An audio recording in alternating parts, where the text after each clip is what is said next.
Bienvenue dans cet enseignement, je suis très enthousiaste. J'ai vraiment hâte de le partager avec vous. Aujourd'hui, je vais parler des alliances. Vous allez voir que nous ne sommes plus sous la loi de Moïse. L'alliance avec Moïse est périmée, ce n'est plus pour nous. Donc nous ne devrions pas essayer d'obéir à la loi. Non, Jésus est venu apporter une meilleure chose. Il est venu pour faire une nouvelle alliance. Nous ne sommes donc pas appelés à vivre sous l'ancienne alliance, par la lettre, comme l'appelle la Bible. Car la lettre tue, mais l'esprit donne la vie. C'est ce qu'on voit, car lorsque Moïse est descendu avec les 10 commandements, la loi,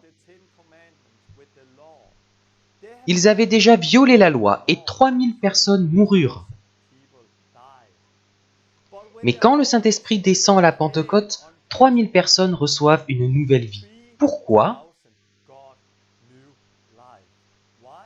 Parce que la lettre tue et l'esprit donne la vie.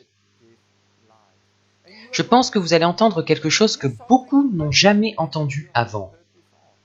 Ça va vous ouvrir les yeux et vous libérer pour que vous viviez la vie que Dieu a pour vous. Une vie dans la liberté. Certes, une vie sainte dans laquelle on ne vit pas dans le péché, mais cette vie ne viendra pas en essayant d'obéir à la loi. Cette vie viendra en se concentrant sur la nouvelle vie dans l'esprit. Je crois donc que cet enseignement va vous aider et vous libérer. Dieu vous bénisse.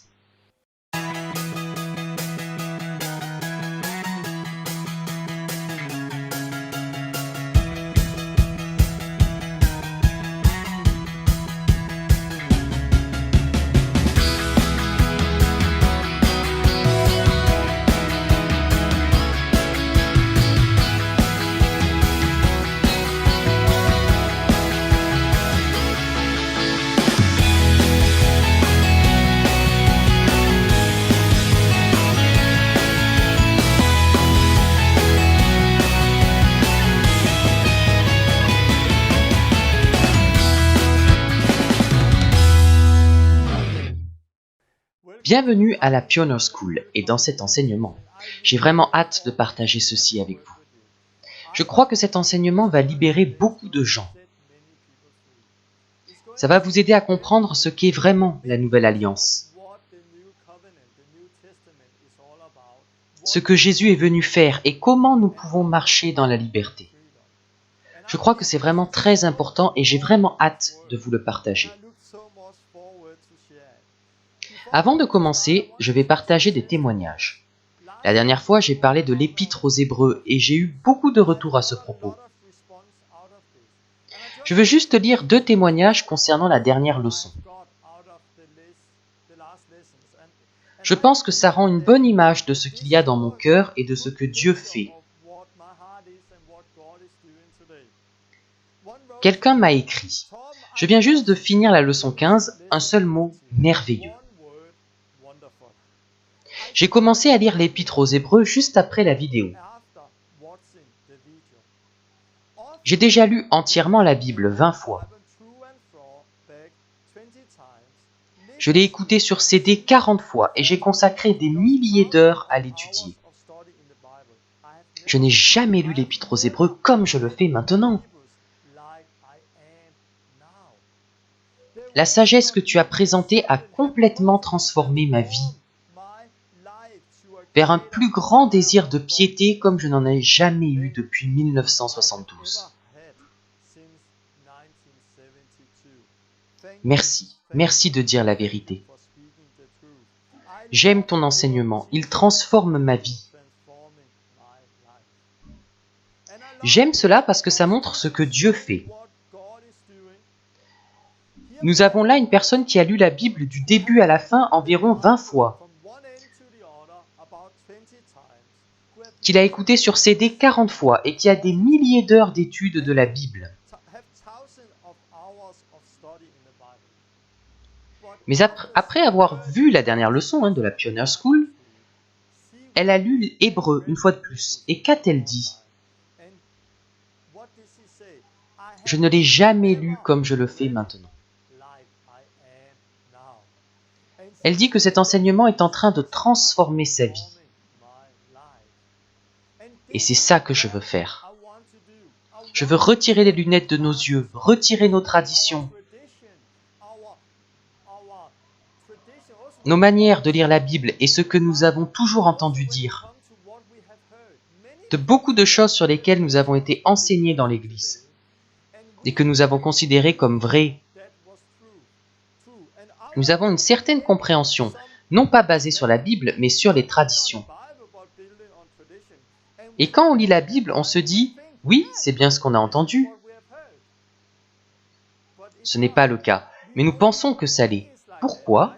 Parce qu'on lit la Bible au travers de lunettes. C'est ce que j'ai déjà dit plus tôt. Si vous étudiez pour devenir prêtre luthérien, vous pouvez voir que le baptême des bébés est biblique. Beaucoup peuvent le voir. Mais ceux qui n'ont pas cette formation se demandent « Comment peut-on voir une telle chose ?» C'est à cause des lunettes, la façon dont on est habitué à lire la Bible. Et je crois que cet enseignement va vous donner un panorama. Il va vous aider à retirer vos lunettes, comme cette personne l'a fait, pour que vous puissiez lire la Bible d'une façon nouvelle, et que cela transforme aussi votre vie. Une autre personne m'a écrit « Ces derniers jours, je me suis repenti. J'aime comment l'Esprit de Dieu t'a rendu confiant. Tes 2 derniers enseignements m'ont transpercé jusqu'au cœur. Grâce à eux, je vis un grand changement. Depuis que j'ai commencé la Pioneer School, nous avons vu plus de miracles et de guérisons qu'en 25 ans de ministère. Ces enseignements sont radicaux et bibliques. Et ils augmentent notre foi et notre obéissance. Merci d'avoir écouté et d'avoir obéi. Nous avons là une personne qui sert Dieu dans un puissant ministère. Il connaissait la parole, mais cet enseignement l'a conduit à une profonde repentance. Cet enseignement a provoqué chez lui un grand changement.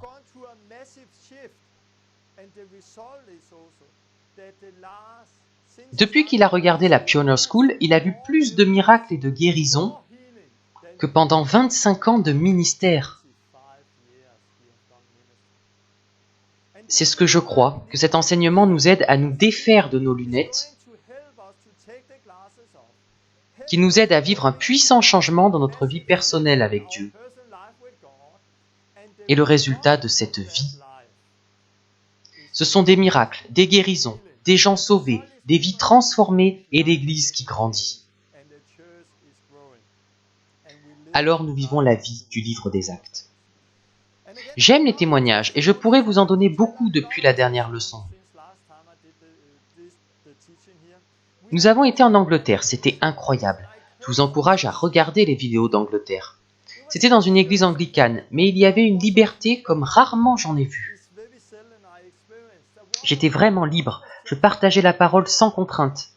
Des gens se sont convertis, ont été guéris, c'était très puissant. On a baptisé 8 personnes. Nous sommes allés dans une autre église où il y avait un baptistère. Et nous avons baptisé les gens là-bas, sur leur confession de foi. Les vies ont été transformées. À Londres, nous avons vu des gens être libérés de démons, être guéris, beaucoup de choses. Et Dieu agit presque tous les jours maintenant. Il y a quelques jours, j'ai rencontré une femme qui s'est convertie par le site web.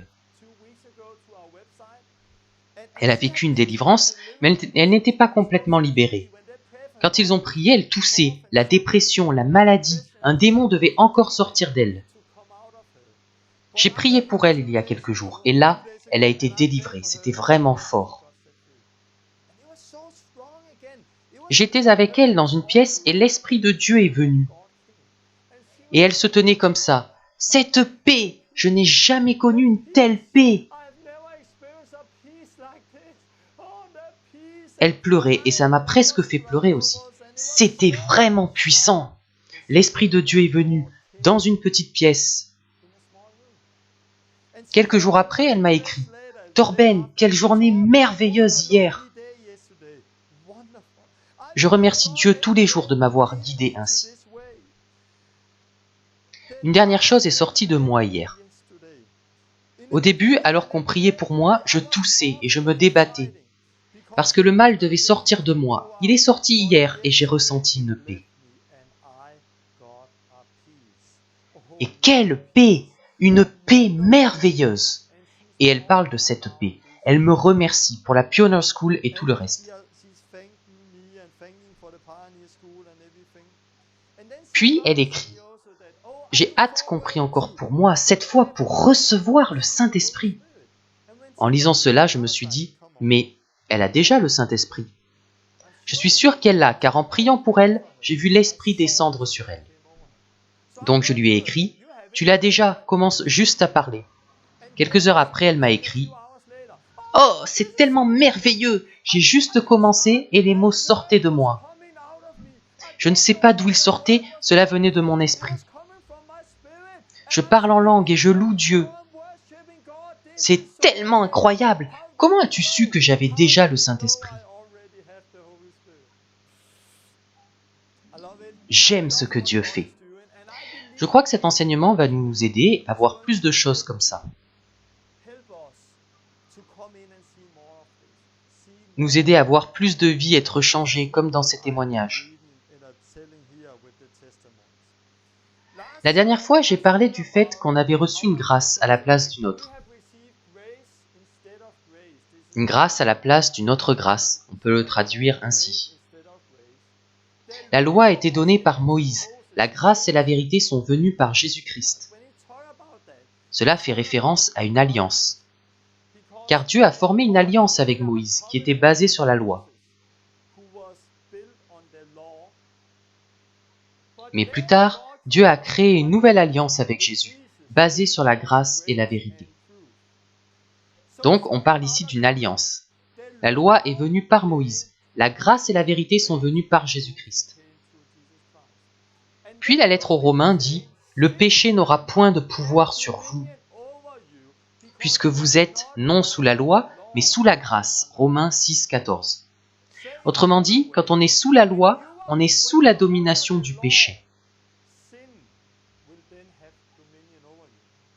Mais quand on est sous la grâce, dans la nouvelle alliance, le péché n'a pas de puissance sur nous. En regardant les églises aujourd'hui, on voit beaucoup de gens qui vivent encore sous la loi, qui vivent encore sous l'ancienne alliance. À cause de cela, ils ne vivent pas libérés du péché. Dans leur vie, le péché a du pouvoir sur eux. Ils se concentrent en permanence sur le péché et doivent lutter encore, doivent lutter contre. Ils sentent que le péché les tient liés et qu'il exerce un pouvoir sur eux. Mais quand on commence à marcher dans la nouvelle alliance, sous la grâce et la vérité, le péché n'a plus de pouvoir sur nous et on expérimente une incroyable liberté, une paix. Ce sont des choses que je vais partager aujourd'hui. Avant de commencer, j'aimerais prier. Seigneur, je te remercie pour ces témoignages et pour tout ce que tu fais. Merci parce qu'on va entendre encore plus de témoignages, de vies changées. Je prie que cet enseignement libère le corps de Christ et qu'il ouvre les yeux des gens, de sorte que les gens puissent marcher sous la grâce dans la nouvelle alliance. Viens avec ton Saint-Esprit, ouvre les yeux, les oreilles et les cœurs pour qu'ils puissent recevoir ce que tu veux leur donner aujourd'hui. Viens avec ton Saint-Esprit et aide-moi à partager cet enseignement, afin que ces mots libèrent les gens. Dans le nom de Jésus. Amen. Je vais parler de la nouvelle et de l'ancienne alliance, ainsi que des différentes alliances dans la Bible. Si vous ne connaissez pas le mot alliance, un autre mot pour alliance est testament. Avant qu'une personne ne meure, elle peut écrire un testament.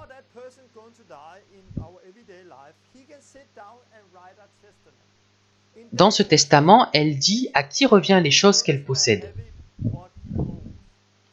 Ce testament peut être avec ou sans condition. Un testament avec condition, c'est par exemple « Un tel aura cette maison à une condition, ne pas la vendre, faire ceci ou cela ». On connaît des histoires dans lesquelles les gens écrivent des testaments avec condition. La personne pour laquelle le testament est écrit ne peut rien modifier. Il ne peut rien ajouter non plus. Une fois écrit, on ne peut faire que deux choses avec le testament. L'accepter avec les conditions ou bien le refuser. On ne peut rien y changer. Donc lorsque Dieu fait un testament avec nous, nous ne pouvons pas lui dire qu'il faudrait changer ceci ou cela.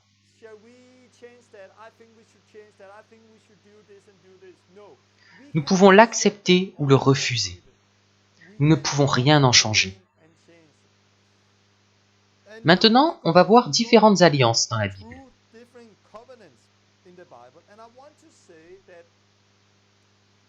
Si vous ne savez pas grand-chose de Noé, Abraham, Moïse et d'autres personnes qu'on va voir,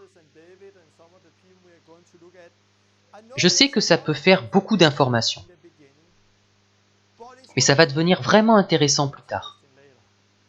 Je vous encourage donc à me suivre pendant que je parcours toutes ces choses,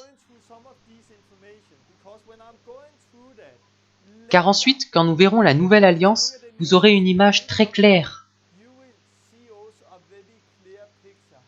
de la façon dont tout cela nous mène au temps que nous vivons aujourd'hui. Donc, c'est vraiment important. On va d'abord regarder la première alliance de Dieu avec Noé. Au commencement, Dieu créa les cieux, la terre et toutes choses. Il plaça Adam et Ève dans le jardin, mais ils ont péché et ont été expulsés du jardin et la mort est entrée dans le monde. Après cela, Dieu regretta d'avoir créé l'homme parce qu'il commettait le mal tout le temps.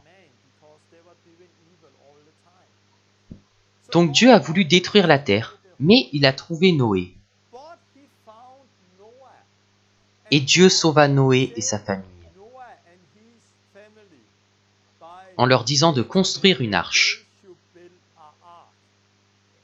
C'est ce qu'ils firent, et quand ils sortirent de l'arche, Dieu fit une alliance avec eux.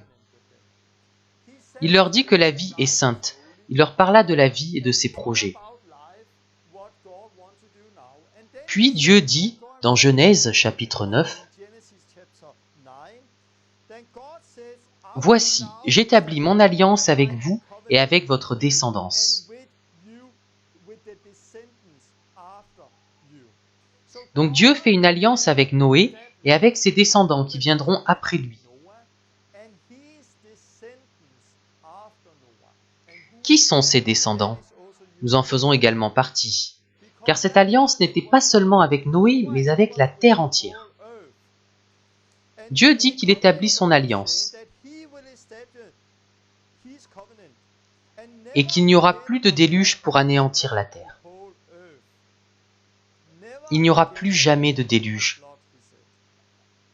C'est ici le signe de l'alliance que j'établis entre moi et vous, et tous les êtres vivants qui sont avec vous pour les générations à venir.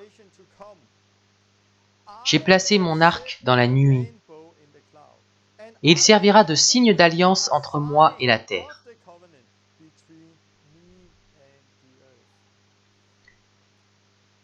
Donc Dieu a fait une alliance avec Noé et nous, disant que plus jamais il ne détruira tout ce qui vit par un déluge,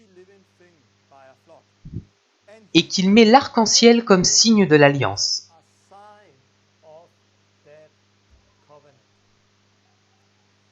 Dans le Nouveau Testament, on parle aussi de Noé dans Hébreux 11. On en parle aussi dans 1 Pierre 3, 20, alors qu'il parle du salut et du baptême. Pierre parle de l'arche et il dit « Un petit nombre de personnes, 8, furent sauvés à travers l'eau. Cette eau était une figure du baptême qui maintenant vous sauve. Et n'est pas la purification des souillures du corps, mais l'engagement d'une bonne conscience envers Dieu. Le déluge de l'époque est aujourd'hui une image du baptême qui nous sauve.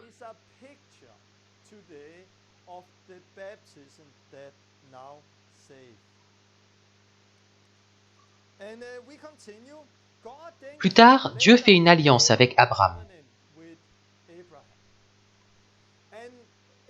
Quand Abraham a 75 ans, Dieu lui dit de quitter sa maison et d'aller à un endroit où il veut l'emmener.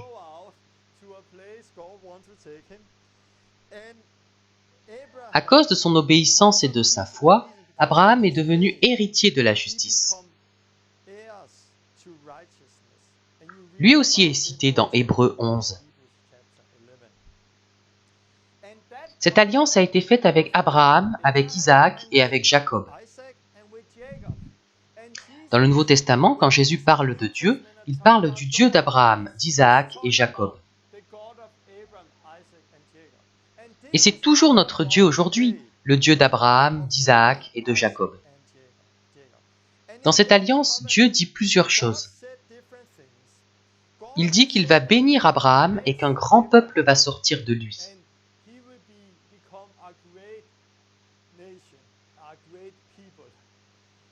Il parle d'un peuple nombreux et d'une terre que ce peuple va hériter.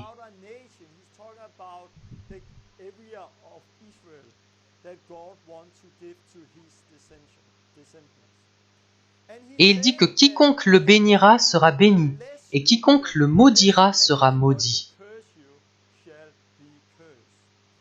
Puis il dit que le signe de cette alliance sera la circoncision.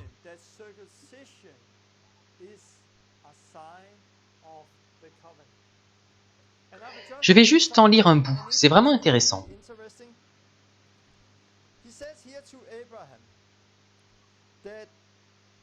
Dans Genèse 17, Dieu dit à Abraham, « C'est ici mon alliance que vous garderez entre moi et vous, et ta postérité après toi. Tout mâle parmi vous sera circoncis. Vous vous circoncirez. Et ce sera un signe d'alliance entre moi et vous. » Puis il dit, « Un mâle incirconcis, qui n'aura pas été circoncis dans sa chair, sera exterminé du milieu de son peuple. » Dieu fit donc la promesse à Abraham qu'il le bénirait et qu'il ferait de lui un grand peuple. Il lui donna aussi pour terre ce qu'il avait devant ses yeux, le pays d'Israël.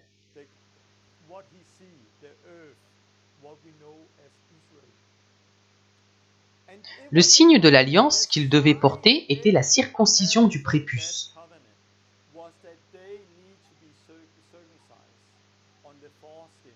Chaque homme devait avoir le prépuce retranché.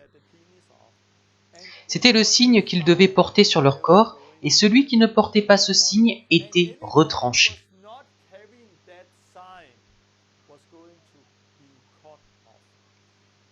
Cette alliance est pour les Israélites. Seulement pour eux. Je ne suis pas juif, donc elle ne me concerne pas directement. Mais d'un autre côté, elle est aussi pour moi, car par la foi, Abraham est aussi mon père. Et la Bible dit que celui qui les bénit sera béni, et celui qui les maudit sera maudit. Dieu est fidèle. Quand on dit cela, ça signifie qu'il est fidèle à sa parole. Si vous bénissez Israël, vous serez bénis. Si vous le maudissez, vous serez maudits. Pourquoi ? Parce que Dieu est fidèle. Que font les pays musulmans ? Ils maudissent Israël. Et parce qu'ils font cela, ils ne sont pas bénis. Partout où l'islam prend le dessus, le pays n'est pas béni. Donc c'est vraiment important. Dieu est fidèle et ce qu'il a dit, il va le réaliser. Le Nouveau Testament parle aussi de cela, car c'est aussi une image du temps que l'on vit.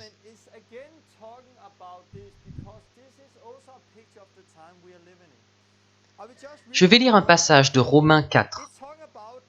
Abraham crut à Dieu, et cela lui fut compté comme justice. Et il reçut le signe de la circoncision comme sceau de la justice qu'il avait obtenu par la foi, quand il était incirconcis.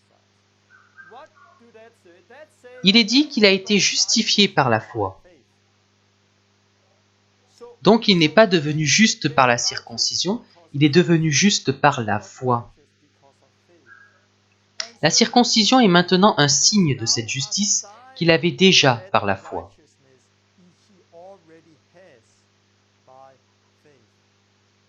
Par cela, il est devenu notre Père, à nous qui ne sommes pas circoncis, mais qui avons la foi. Vous et moi, qui ne sommes pas juifs, et il est aussi devenu le Père des Juifs. Romains 4 parle de tout cela. Encore une fois, c'est une image de la nouvelle alliance d'aujourd'hui. Que dit Jésus? Celui qui croit et qui est baptisé sera sauvé.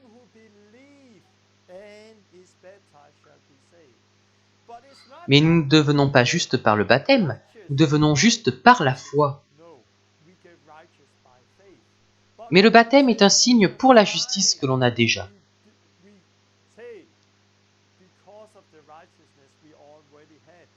Donc on ne baptise pas les gens qui n'ont pas la foi. Ils doivent avoir la foi et ensuite ils ont besoin d'être baptisés. Je vais lire un passage de Colossiens 2, dans lequel on voit que la circoncision est une image du baptême d'aujourd'hui. En Jésus, vous avez été circoncis d'une circoncision qui n'est pas faite par la main des hommes, c'est-à-dire le dépouillement du corps de la chair, la circoncision du Christ. Enseveli avec lui par le baptême, vous êtes aussi ressuscité avec lui. Donc à cette époque, dans l'Ancienne Alliance, il recevait la justice par la foi. Abraham reçut la promesse par la foi. Puis il retranchait le prépuce. C'est une image de ce que nous vivons aujourd'hui. Aujourd'hui, nous ne sommes plus circoncis dans la chair en tranchant le prépuce. Nous sommes circoncis en retranchant le péché, l'ancienne vie, lorsque nous sommes baptisés en Jésus-Christ. À quel point le baptême d'eau est-il important? Certains disent que le baptême n'est pas important car nous sommes justifiés par la foi et non par le baptême, donc il n'y a pas besoin de se faire baptiser. Mais, qu'est-ce que Dieu a dit à Abraham? Que quiconque ne serait pas circoncis serait retranché.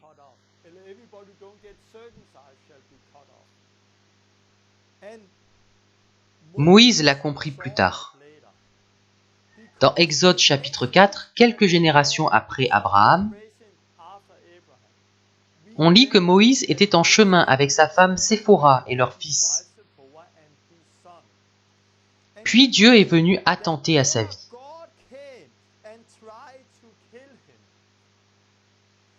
Séphora a alors pris une pierre tranchante pour couper le prépuce du fils de Moïse.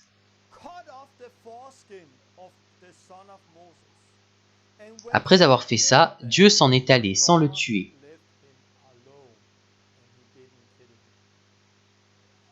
Quand nous lisons Exode 4, 24 à 26,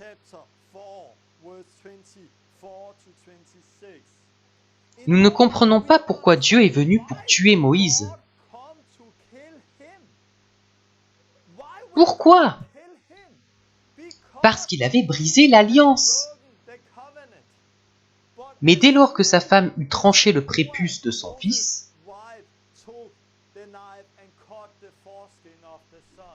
Dieu ne le tua pas et il s'en alla. Donc Dieu est fidèle. Cela signifie que si on respecte ses conditions, il respecte son alliance. Mais si on ne respecte pas ses conditions, il brise lui aussi son alliance. Dieu est fidèle envers chacune de ses paroles. Donc à quel point le baptême est-il important? Le baptême est vraiment très important. Et vous verrez cela plus tard lorsqu'on ira dans le Nouveau Testament. C'est vraiment intéressant de parler du baptême de nos jours parce que j'ai grandi dans un pays luthérien.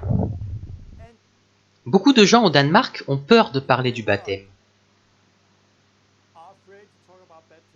Car on ne veut pas offenser l'église luthérienne qui baptise les bébés par aspersion.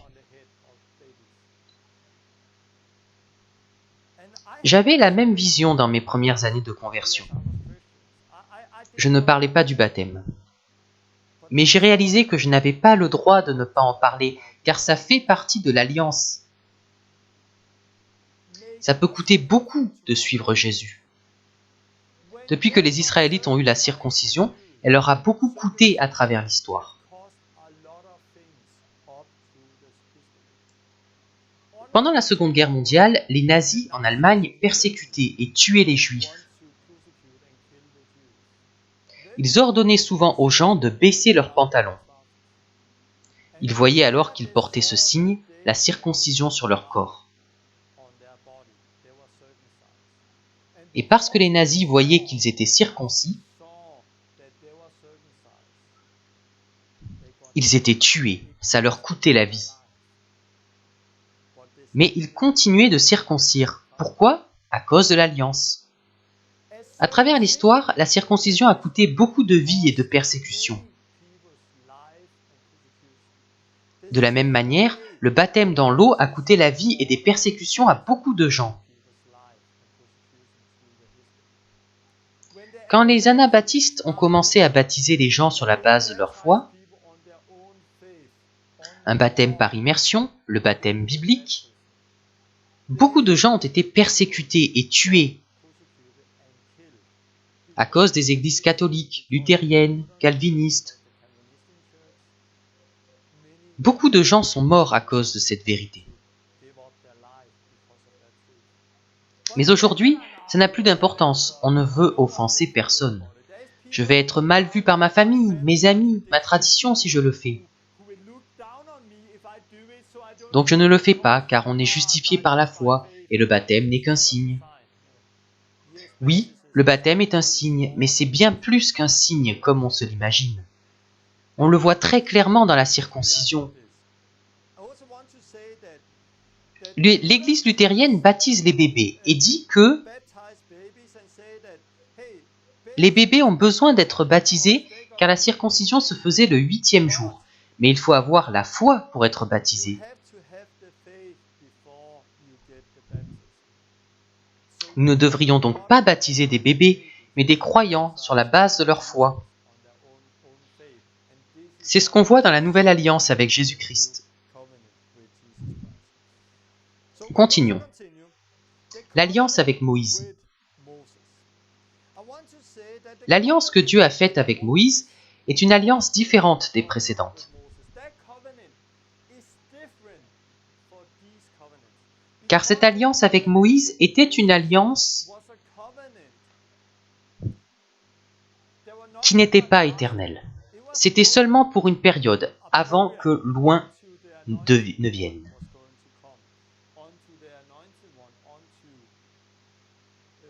Avant que le Messie, le Christ, ne vienne. Cette alliance n'était donc pas éternelle comme les précédentes.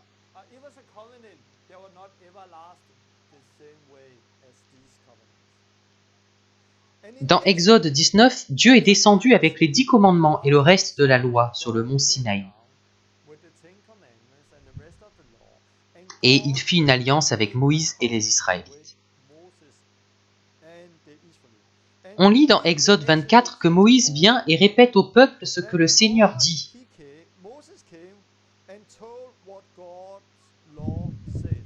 Les Israélites affirment qu'ils feront tout ce que le Seigneur leur dira de faire.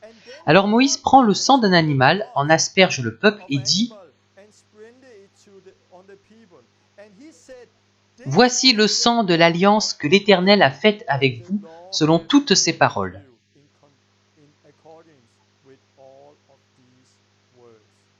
Donc Moïse a pris le sang et a dit qu'il s'agissait du sang de l'alliance que Dieu a faite avec eux.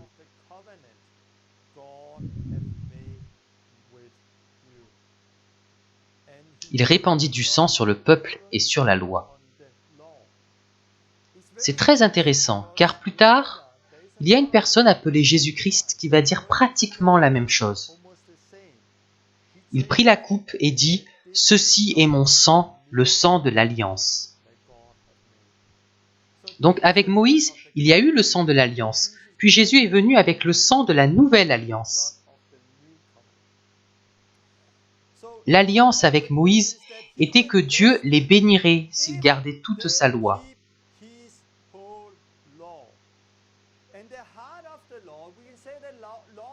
Il y avait la loi du pays d'Israël, la loi des offrandes et des sacrifices,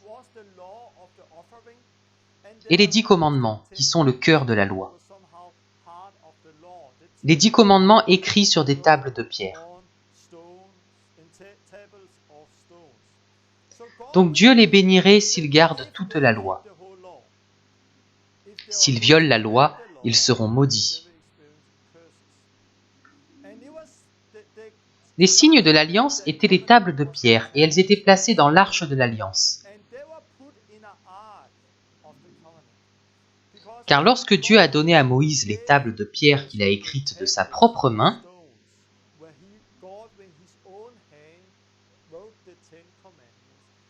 il lui a dit de construire une arche et de mettre dedans les tables de la loi. Et c'est ce qu'il fit. C'est vraiment intéressant, encore une fois, Dieu est fidèle. S'ils gardent sa loi, ils seront bénis. Mais s'ils violent la loi, ils seront maudits. Et on voit cela à travers toute l'histoire. Les Israélites, étant sous cette loi, ont été maudits et bénis à travers l'histoire. Si on regarde dans la loi quelles sont les malédictions qui doivent venir sur ce peuple, c'est presque comme étudier la Seconde Guerre mondiale. Et comment les Juifs ont été tués et persécutés.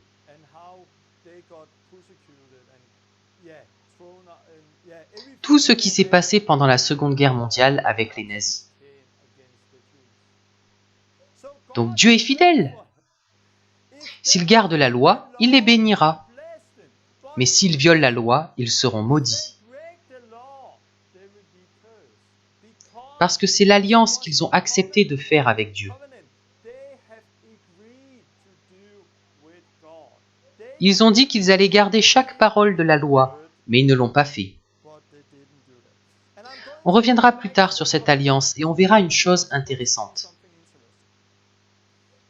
On arrive ensuite à l'alliance avec le roi David. L'alliance de Dieu avec David. Dieu fait alliance avec David et dit une chose intéressante dans 2 Samuel 7, 12. Quand tes jours seront accomplis et que tu seras couché avec tes pères, j'élèverai ta postérité après toi. Celui qui sera sorti de tes entrailles, et j'affermirai son règne. Ce sera lui qui bâtira une maison à mon nom, et j'affermirai pour toujours le trône de son royaume. Je serai pour lui un père, et il sera pour moi un fils. Il s'agit là du fils de David, le roi Salomon. Salomon bâtit le temple de Dieu en 950 avant Jésus-Christ. Après avoir bâti le temple, il y plaça l'arche de l'alliance et les tables de la loi.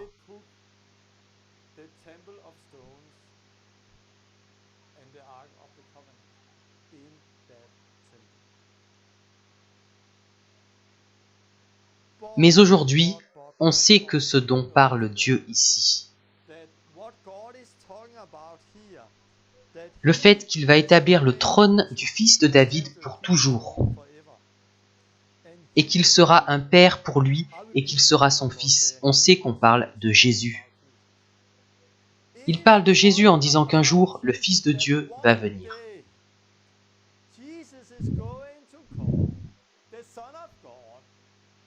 Il sera roi pour toujours, et il va créer une maison pour Dieu.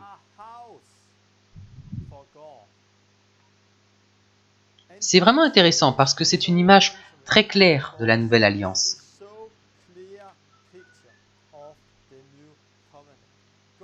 Dieu dit à David que l'un de ses descendants régnera pour toujours et que celui-ci doit construire un temple. Et Salomon fit cela. Mais quand Jésus vint, il créa un nouveau temple. Non pas un temple de pierre, mais un temple de pierre vivante.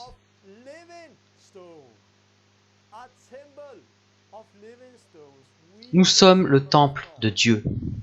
Et où sont les 10 commandements, le cœur de l'Alliance? Ils ne sont pas placés dans un temple physique.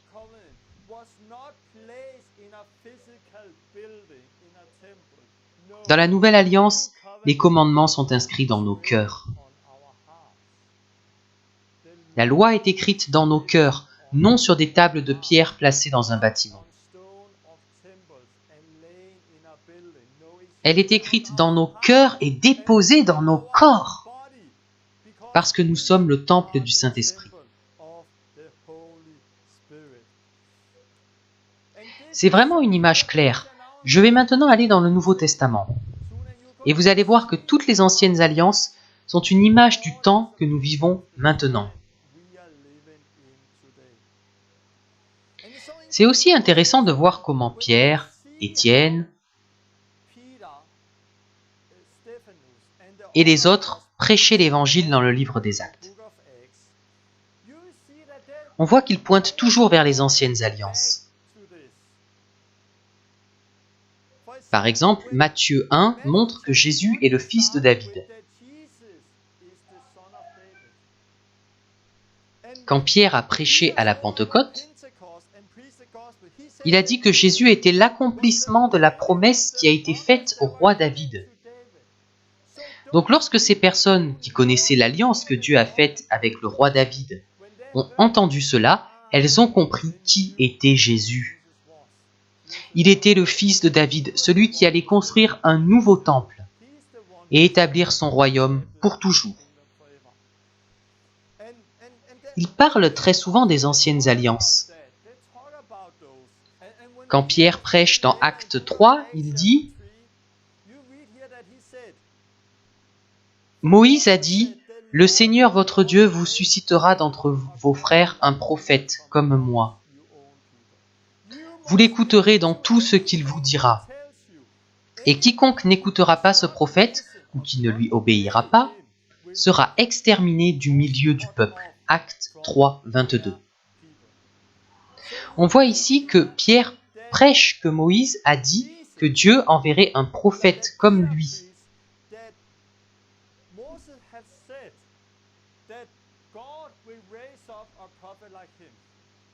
Et que nous devrions écouter ce prophète. Et quiconque n'écoute pas, n'obéit pas à ce prophète sera retranché.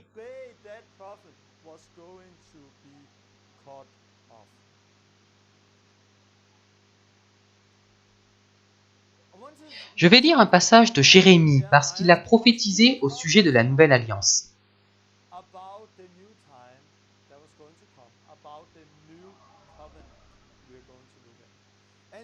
Et il dit ceci au sujet de la Nouvelle Alliance, Jérémie 31-33. « Mais voici en quoi consistera l'alliance que je conclurai avec Israël, déclare le Seigneur. J'inscrirai mes instructions en eux, je les graverai dans leur cœur. Je serai leur Dieu et ils seront mon peuple. Aucun d'eux n'aura plus besoin de s'adresser à ses frères pour leur enseigner à me connaître. Car tous me connaîtront, déclare le Seigneur, du plus petit jusqu'au plus grand. En effet, je pardonnerai leurs torts, je ne me souviendrai plus de leurs fautes. Quand Jérémie a prophétisé sur la nouvelle alliance que Dieu ferait,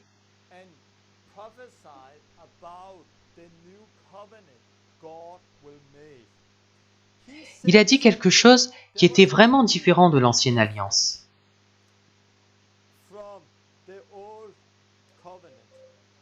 L'alliance avec Moïse.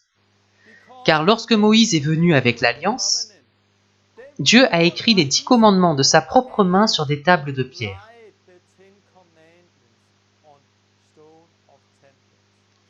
Plus tard, Moïse les a mis dans l'arche et l'arche a été mise dans le temple. Mais un jour, Dieu mettra sa loi en nous et il l'écrira dans nos cœurs.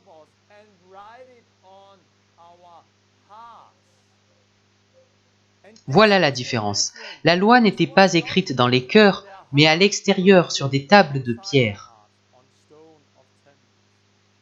Mais maintenant, la loi serait écrite dans les cœurs. Il a dit une autre chose intéressante. J'inscrirai mes instructions en eux. Il parle d'une nouvelle création. Quelque chose de nouveau se passe en nous. C'est une nouvelle création. Il dit que tous me connaîtront. Il s'agit d'une communion avec Dieu. Et il pardonnera leurs péchés et il ne s'en souviendra plus. Il parle de la libération de la culpabilité, de la honte et de la condamnation. C'est vraiment intéressant parce que la nouvelle alliance avec Jésus-Christ, l'époque que nous vivons actuellement, a réalisé quelque chose que l'ancienne alliance avec Moïse ne pouvait pas. Et qu'est-ce que c'est? Une nouvelle création. Créer une communion entre nous et Dieu. Et nous libérer de la culpabilité, de la honte et de la condamnation. Je ne me sens pas condamné, je ne ressens pas de honte. Je ne suis pas tourmenté par la culpabilité. Pourquoi? Parce que je ne suis pas sous la loi, sous l'ancienne alliance. Je suis dans une nouvelle alliance avec Jésus-Christ. Grâce à cela, je suis une nouvelle créature. La loi de Dieu est écrite dans mon être intérieur, dans mon cœur.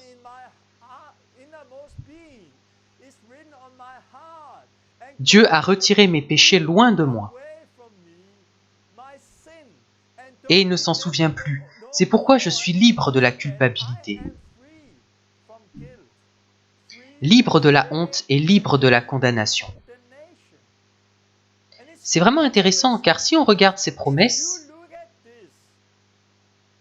on voit tellement de personnes dans les églises aujourd'hui qui ne les ont pas reçues. Elles vivent encore dans l'ancienne alliance. C'est ce qu'on va voir maintenant. On va voir ce qu'est la nouvelle alliance. Et comment on peut entrer et marcher dans la nouvelle alliance. La Bible parle d'une alliance ancienne. Cela ne signifie pas que tout ce qu'on y trouve est obsolète. La nouvelle alliance remplace l'ancienne, qui parle de la loi de Moïse. C'est cela l'ancienne alliance. L'alliance avec Noé n'est pas l'ancienne alliance, elle continue encore aujourd'hui. Car c'était une alliance éternelle, qui durera tant que le ciel et la terre seront là.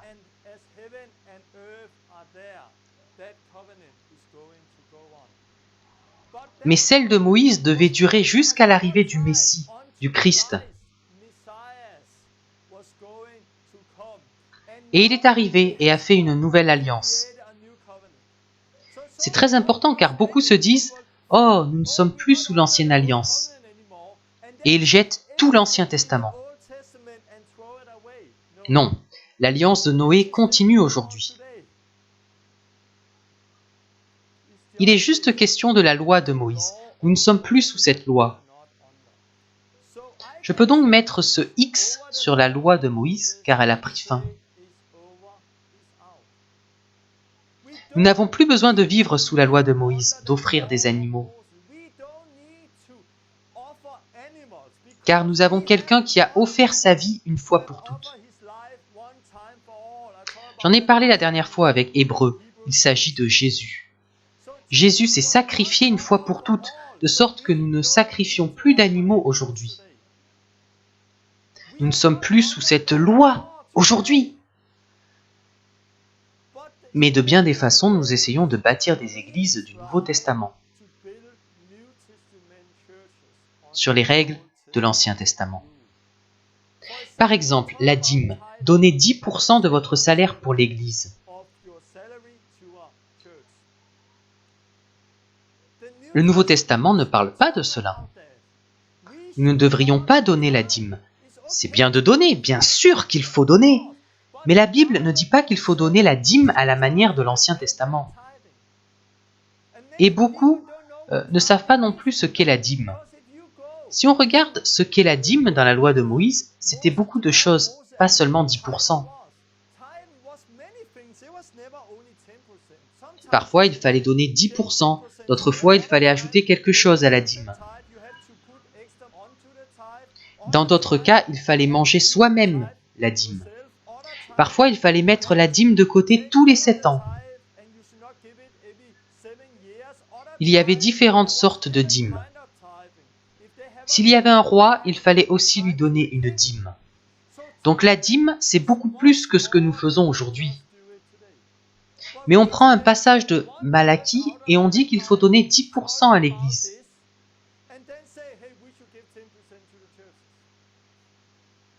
Non, nous ne sommes pas sous cette loi. Quand on commence à se mettre sous la loi, quelque chose ne va pas. Alors on dit, oui, mais Jésus parle de la dîme. Il y a une chose à comprendre. Le problème, c'est qu'on a divisé la Bible de telle façon que nous avons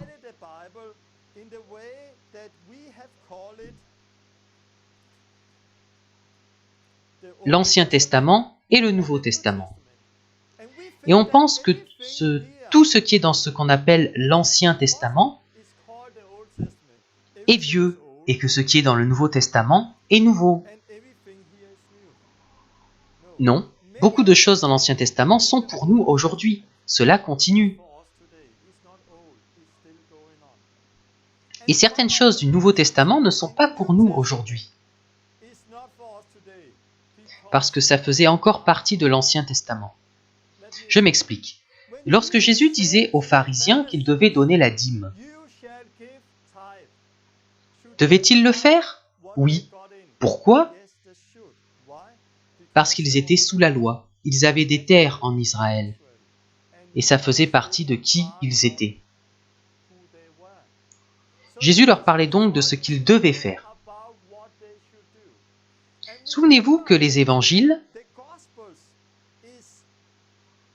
quand on lit les évangiles, on doit comprendre que sur plusieurs aspects, ça fait encore partie de l'ancienne alliance. Par exemple, dans la nouvelle alliance, on parle du baptême en Jésus-Christ et du baptême dans le Saint-Esprit. Mais dans les évangiles, personne n'a été baptisé dans l'eau en Jésus-Christ. Personne n'a été baptisé dans le Saint-Esprit, car il n'était pas encore là. L'alliance avec Jésus-Christ n'était pas encore établie comme elle est aujourd'hui. Donc il faut comprendre à qui Jésus parle et de quoi il parle.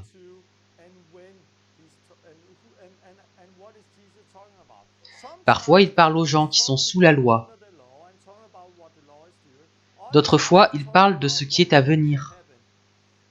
On a besoin de l'aide du Saint-Esprit pour ne pas être perdu dans ce que Jésus dit. La nouvelle alliance. Au temps de Noé, l'alliance était que Dieu ne devait plus détruire la terre par le déluge. Et l'arc-en-ciel en était le signe. Puis il veut bénir Abraham et ses descendants et leur donner le pays de Canaan. La circoncision était le signe. Puis avec David, il dit qu'un roi va régner pour toujours et qu'un temple sera construit.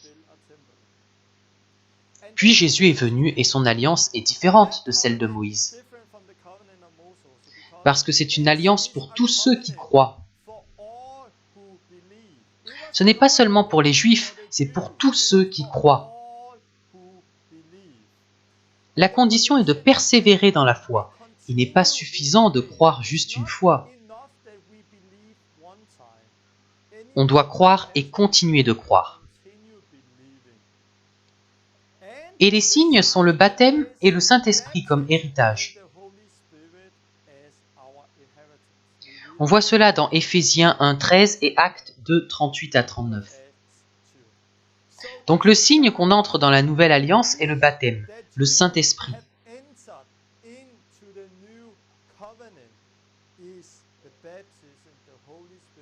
Et ce que Pierre a dit à la Pentecôte. C'est vraiment intéressant parce que les Juifs, au début du livre des Actes, croyaient que cette alliance était seulement pour Israël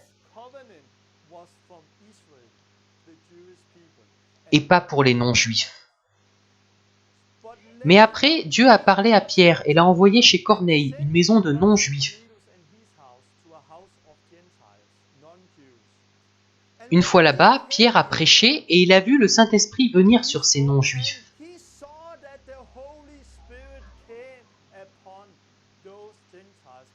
Parce qu'il les a entendus parler en langue. Quand il les a entendus parler en langue, Pierre a compris une chose. Waouh! Eux aussi ont part à la nouvelle alliance. À ce moment-là, parce qu'ils avaient reçu le Saint-Esprit, il a compris qu'ils avaient part à la nouvelle alliance. Et qu'a-t-il ordonné de faire immédiatement? Il n'a pas ordonné de les circoncire. Il n'a pas ordonné de garder toute la loi, les 613 lois que Dieu avait données par Moïse. Non, il ordonna de les baptiser immédiatement. Ils avaient reçu le Saint-Esprit. En voyant cela, il était choqué. Et il ordonna qu'ils soient immédiatement baptisés dans l'eau, de sorte qu'ils ne soient pas retranchés de la nouvelle alliance.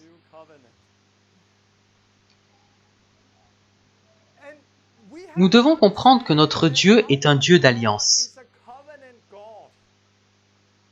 Nous servons un Dieu qui fait des alliances avec nous. Et nos vies font partie de cela. Quand la Bible dit qu'aujourd'hui, par la grâce de Dieu, nous sommes sauvés par la foi, ça ne signifie pas que les gens n'ont pas besoin d'être baptisés ou qu'ils n'ont pas besoin de recevoir le Saint-Esprit. Car lorsque la Bible parle de la grâce, de la foi qui nous sauve, elle parle de l'alliance qui est bâtie sur la grâce et la foi. Elle parle de l'alliance. Il y a tellement de méprise quand les gens lisent la Bible. Quand on lit qu'on n'est plus sous la loi, que nous ne sommes pas sauvés par les œuvres mais par la foi, ça ne signifie pas que nous ne devrions pas persévérer dans la foi ou être baptisés dans l'eau et dans le Saint-Esprit, parce que ce sont les conditions sur lesquelles l'alliance de foi est bâtie, sur lesquelles l'alliance de grâce est bâtie. Mais parce que les gens ne savent pas que Dieu est un Dieu d'alliance, ils disent « Nous sommes sauvés par la grâce à travers la foi, donc pas besoin d'être baptisés ni d'obéir à Dieu. »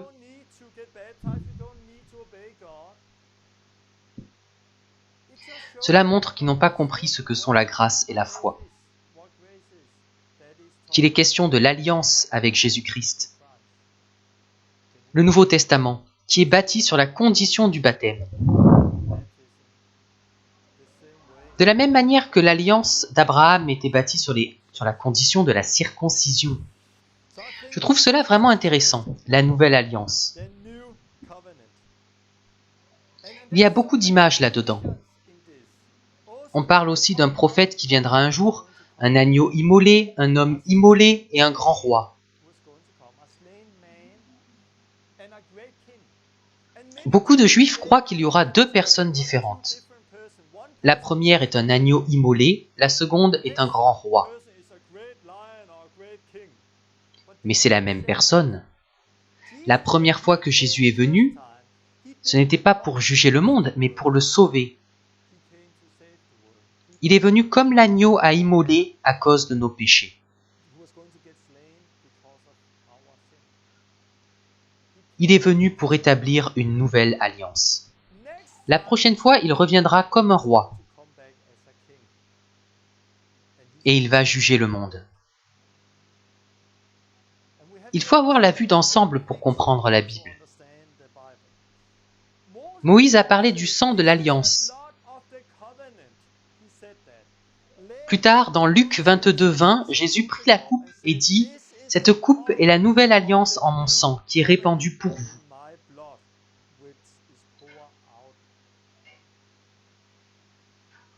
La nouvelle alliance prend la place de l'ancienne. N'essayez pas de vivre sous la loi. Que ce soit le sabbat, la dîme, la prêtrise, tout ce que Dieu a dit à Moïse. Nous ne sommes pas sous la loi de Moïse. Maintenant, nous sommes sous la loi de Christ. Nous ne sommes pas sous la loi de Moïse, mais sous la loi de Christ, le Nouveau Testament. On va regarder maintenant ce que Jésus a dit. Il est ce prophète que l'on doit écouter, à qui on doit obéir. Avant tout, je veux souligner que Jésus est aussi très radical. Il est même plus radical que la loi. Mais sachez que c'est une bonne nouvelle. C'est radical, mais c'est toujours une bonne nouvelle.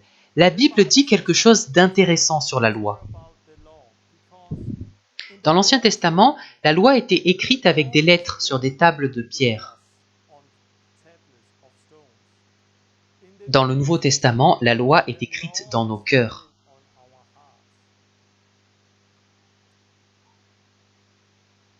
Nous vivons maintenant dans la Nouvelle Alliance. 2 Corinthiens 3:6 dit « Il nous a aussi rendus capables d'être ministres d'une nouvelle alliance. » Non de la lettre, mais de l'esprit. Car la lettre tue, mais l'esprit fait vivre. La grande différence, c'est que ici, l'accent était mis sur la lettre. La nouvelle alliance se focalise sur l'esprit qui est derrière la lettre. La lettre tue, l'esprit donne la vie. On peut voir une image claire de cela. Quand Dieu a fait l'alliance et que Moïse est descendu avec les 10 commandements, ils avaient déjà brisé l'alliance. Beaucoup d'entre eux avaient violé les commandements et fait une idole. Ils avaient fait un veau d'or et ils l'adoraient. Et que s'est-il passé? Ils avaient violé la lettre. Et 3000 personnes sont mortes. 3000 personnes se sont fait tuer. Lorsque Moïse est descendu du mont Sinaï avec les 10 commandements, 3000 se sont fait tuer. La lettre tue, mais l'esprit donne la vie. Quand le Saint-Esprit descendit à la Pentecôte, 3000 personnes ont reçu une nouvelle vie. C'est vraiment puissant de voir ce parallèle, car le Saint-Esprit est descendu le jour où il célébrait le don de la loi à Moïse. Des années plus tard, alors que la Nouvelle Alliance avait commencé, ils étaient réunis. Ils étaient réunis à Jérusalem pour célébrer le don de la loi à Moïse.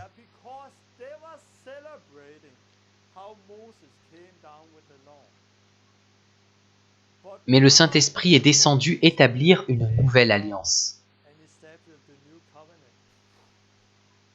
Et que s'est-il passé ? 3000 se sont repentis et ont été baptisés d'eau et d'esprit. 3000 ont reçu une nouvelle vie. 3000 sont morts et 3000 ont reçu une nouvelle vie. Jésus n'est pas venu seulement avec la lettre, mais avec l'esprit derrière la lettre. On va voir ça. On va regarder l'esprit qui est derrière la lettre. Jésus a parlé des 10 commandements de différentes manières.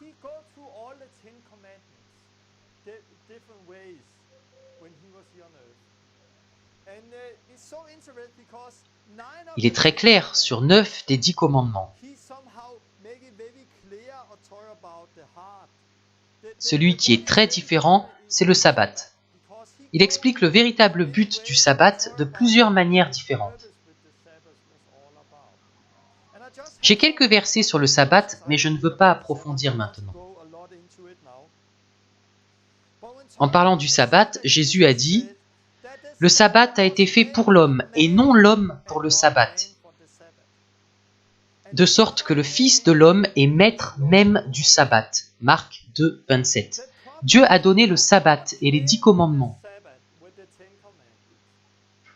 Mais les hommes ont tout tordu. Le sabbat devait être une bénédiction pour eux. Mais c'est devenu une nouvelle malédiction. C'est devenu une chose qu'ils ne devaient pas faire au lieu d'une aide. C'est très intéressant car l'état d'esprit juif, c'est on ne peut travailler pendant le sabbat, on ne peut rien faire le jour du sabbat, on ne doit pas se couper les cheveux, on ne doit pas aider les autres, on ne peut rien faire pendant le sabbat. Puis Jésus est venu et il a accompli toute la loi. Est-ce que Jésus a aussi accompli le sabbat ? Oui, il l'a fait. Mais en Jean 5, on lit qu'il y avait une personne malade et que Jésus l'a guérie. Et les pharisiens, les leaders juifs, l'ont persécuté à cause de ça. Puis Jésus dit « Mon Père est à l'œuvre jusqu'à présent, et moi aussi je suis à l'œuvre. » Jean 5, 17. Donc pour Jésus, le sabbat était un sabbat d'œuvre pour le royaume de Dieu. Ce n'était pas un sabbat où on s'assoit, on ne fait rien, puis on va à l'église. Non, c'était un sabbat où il sortait, il bénissait les gens, guérissait les gens et délivrait les gens. Sommes-nous sous le sabbat aujourd'hui ? Non, car ce repos, nous l'avons en Jésus-Christ. Et dans les épîtres, personne ne dit qu'on devrait garder le sabbat. Romains 14, 5 dit « Tel fait une distinction entre les jours, tel autre les estime tous égaux. Que chacun ait en son esprit une pleine conviction. » Je veux en venir au reste de la loi maintenant. Je ne veux pas aller trop loin dans le sabbat. Soyons guidés par l'esprit, c'est bien plus simple. Pour le reste de la loi, les 10 commandements, Jésus parle non pas de la lettre, mais du cœur derrière la lettre. Il dit une chose intéressante sur le meurtre. Vous avez entendu, il parle de la loi, qu'il a été dit aux anciens, « Tu ne tueras point, celui qui tuera mérite d'être puni par les juges. » C'était la loi. Puis il continue, « Mais moi je vous dis, et il dit quelque chose de plus radical, si vous avez de la haine dans votre cœur, vous êtes un meurtrier, et quiconque dit, imbécile, est en danger de mort éternelle dans le feu. » Il continue sur l'adultère en disant, « Vous avez appris qu'il a été dit, tu ne commettras point d'adultère. Mais moi, je vous dis que quiconque regarde une femme pour la convoiter a déjà commis un adultère avec elle dans son cœur. » Et il continue. Il a été dit que celui qui répudie sa femme lui donne une lettre de divorce. Mais moi je vous dis, et il continue et finit par « Celui qui épouse une femme divorcée commet un adultère. » Ce qu'on voit ici, c'est que Jésus ne se concentre pas seulement sur la lettre de la loi. Il se concentre sur le cœur derrière la lettre. Les pharisiens étaient comme ça. Je n'ai jamais tué personne. Je suis juste, je n'ai jamais tué, jamais commis d'adultère. Je ne suis jamais allé faire ces choses. Je n'ai jamais divorcé. Mais Jésus a atteint l'esprit derrière leur cœur. Et il a dit, peut-être ne l'avez-vous pas fait physiquement, mais vous avez de la haine dans le cœur. Donc vous êtes des meurtriers. Vous regardez une autre femme avec envie, donc vous commettez l'adultère. Et ainsi de suite. C'était le problème des pharisiens. Ils étaient seulement concentrés sur la lettre de la loi. Vous devez faire ce qui est juste. Mais leur cœur était totalement rebelle à Dieu. Leur cœur était le problème. Et Dieu ne veut pas un peuple qui le sert par la lettre, mais qui, à l'intérieur, lui est complètement rebelle.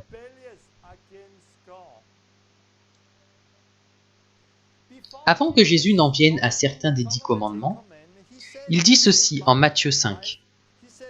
« Ne croyez pas que je sois venu pour abolir la loi ou les prophètes. Je suis venu non pour abolir, mais pour accomplir. En d'autres termes, je ne suis pas venu détruire la loi, mais je suis venu pour qu'elle se fasse. » En quelque sorte, c'est ce qu'il dit. Je suis venu pour qu'elle se fasse.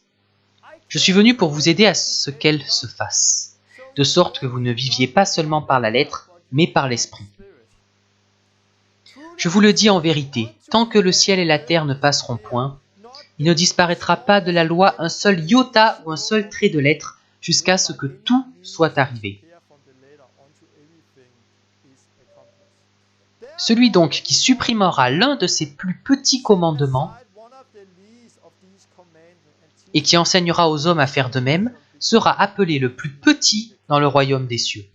Mais celui qui les observera et qui enseignera à les observer, celui-là sera appelé grand dans le royaume des cieux. Car, je vous le dis, si votre justice ne surpasse pas celle des scribes et des pharisiens,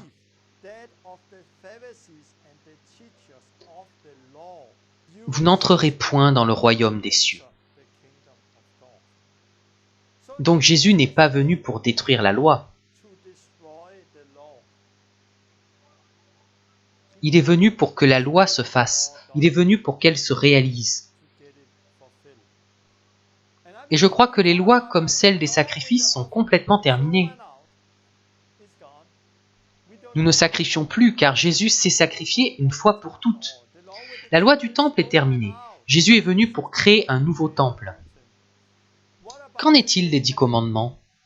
La lettre est caduque. Nous ne vivons plus par la lettre.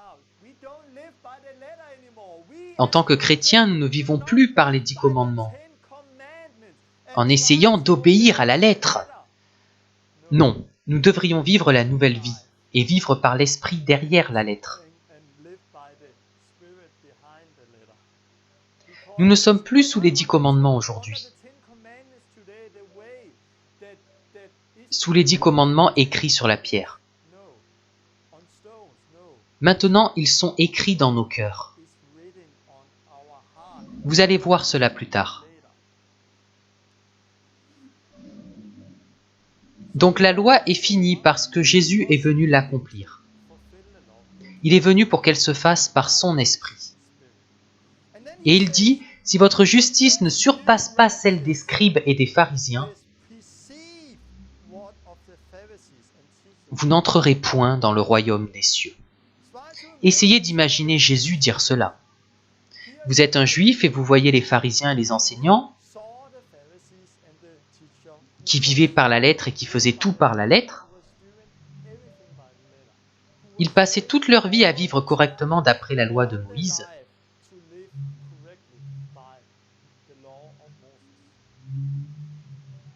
Ils utilisaient beaucoup plus de temps, beaucoup plus d'énergie, beaucoup plus d'enthousiasme à obéir à la loi que vous ne l'avez jamais fait. Et puis vous entendez Jésus dire, « Si ta justice ne dépasse pas la leur, tu n'entreras pas dans le royaume de Dieu. »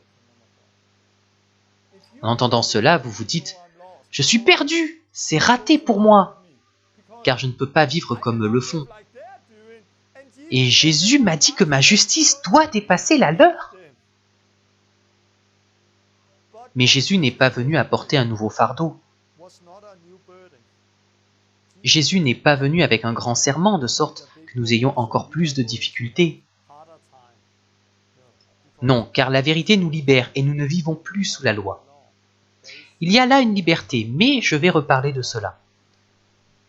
Jésus a parlé de certaines choses, et pour eux c'était vraiment radical. Vous allez voir une chose intéressante. Il parle du divorce à un moment, et plus tard il en reparle avec ses disciples.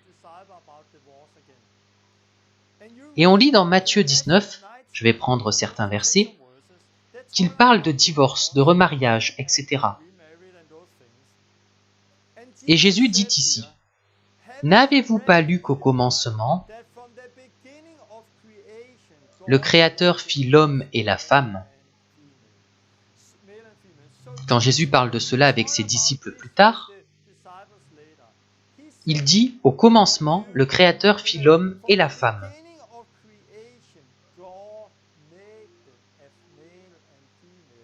Que l'homme donc ne sépare pas ce que Dieu a joint. Là, il ne parle plus de la loi, il parle d'avant la loi. Comment Dieu a créé les cieux et la terre avant que le péché n'entre dans le monde. Il parle d'Adam et Ève. C'est intéressant parce que Jésus est le nouvel Adam. Il est venu pour rétablir ce qui a été détruit par Adam et Ève.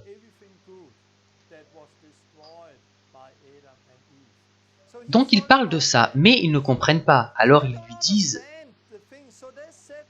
« Pourquoi donc Moïse a-t-il prescrit de donner à la femme une lettre de divorce et de la répudier ?»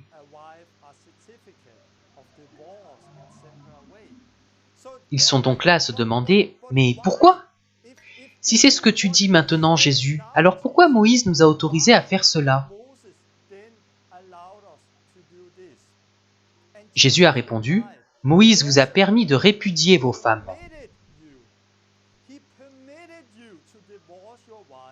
À cause de la dureté de votre cœur. Au commencement, il n'en était pas ainsi. » Ça, c'est vraiment intéressant. Ce que disait Jésus était radical. C'était bien plus radical que ce que la loi de Moïse disait. Alors les disciples lui dirent « Si telle est la condition de l'homme à l'égard de la femme, il n'est pas avantageux de se marier. » Donc essayez d'imaginer, nous avons là les Juifs, les disciples qui connaissent la loi. Et ils parlent de cela avec Jésus. Et ils disent à Jésus, « Qu'en est-il du divorce ?»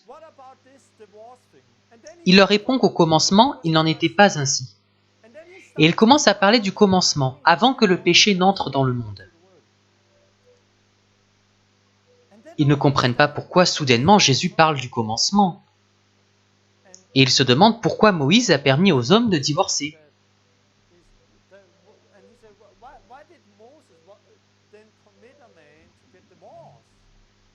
S'il en était ainsi. Et Jésus répond, « C'est à cause de la dureté de votre cœur que Moïse vous a permis de répudier vos femmes. »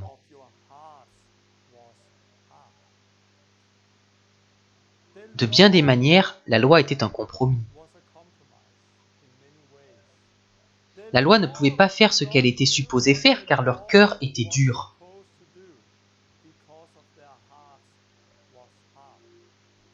Leur cœur était dur, ils étaient comme de la pierre. Et à cause de ces cœurs durs, Moïse a permis une chose qui n'existait pas au commencement.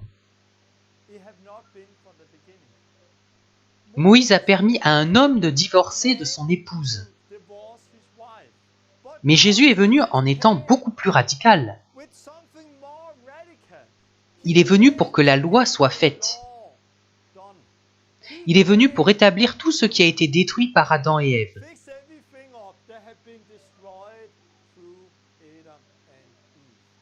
C'est tout l'objectif de la Nouvelle Alliance. Jérémie a prophétisé là-dessus, de même Ézéchiel. Voyons ce qu'il a dit. « Je leur donnerai un même cœur, et je mettrai en vous un esprit nouveau. J'ôterai de leur corps le cœur de pierre,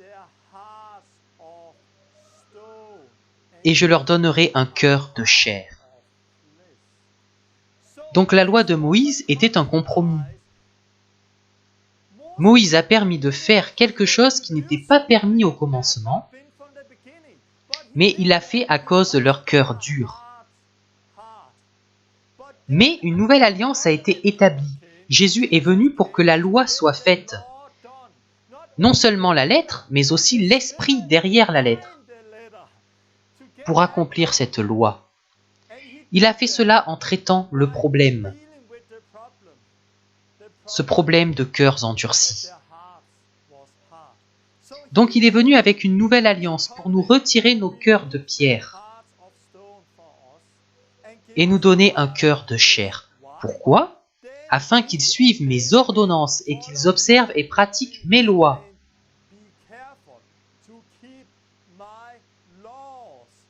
Et ils seront mon peuple et je serai leur Dieu. Ézéchiel 11, 20.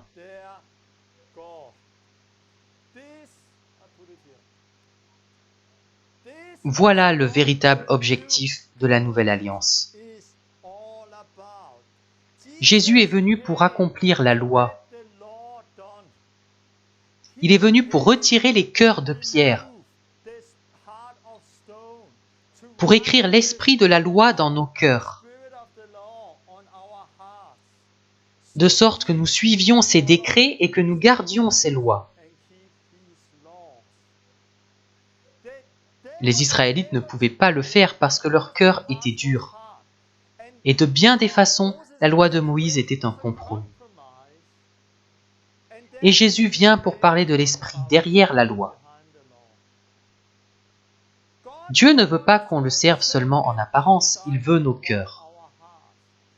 Il ne veut pas que nous ayons un cœur partagé, il veut nos cœurs, c'est ça qu'il veut.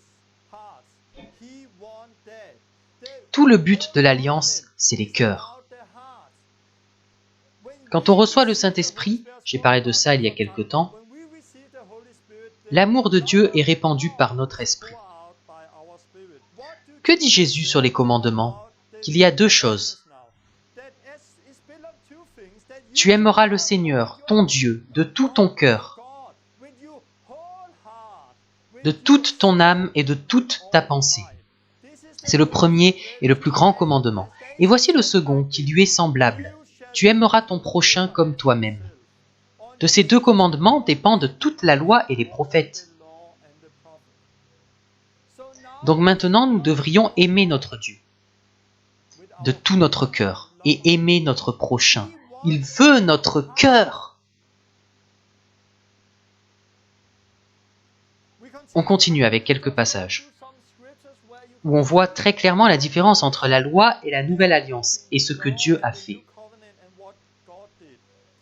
L'Épître aux Hébreux parle beaucoup de cela. Hébreux 7, 18 à 19. Il y a ainsi abolition d'une ordonnance antérieure. Donc, nous ne sommes plus sous la loi de Moïse, nous ne sommes pas sous cette loi écrite. Il y a ainsi abolition d'une ordonnance antérieure à cause de son impuissance et de son inutilité, car la loi n'a rien amené à la perfection.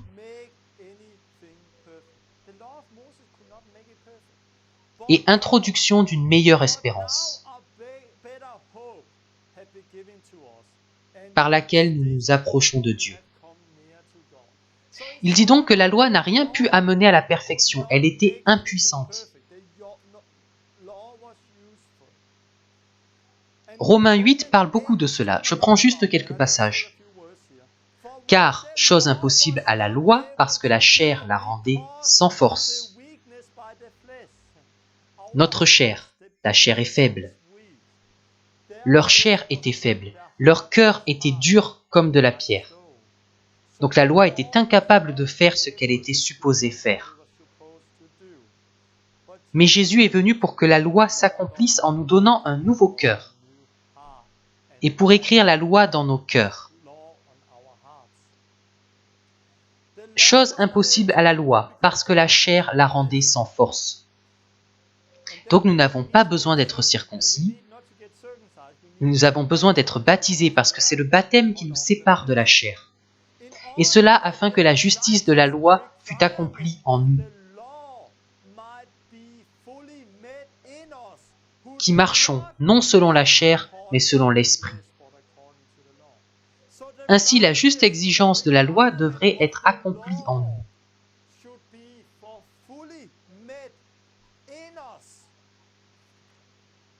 Qui marchons non selon la chair, mais selon l'esprit.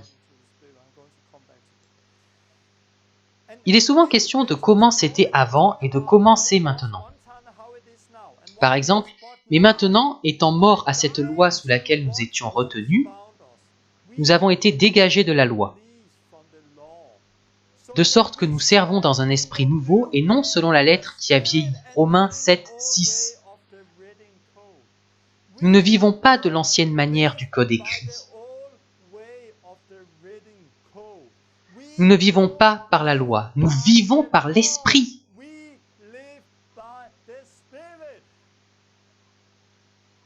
Nous vivons de la nouvelle manière de l'esprit. Mais maintenant, étant affranchis du péché et devenus esclaves de Dieu, vous avez pour fruit la sainteté et pour fin la vie éternelle.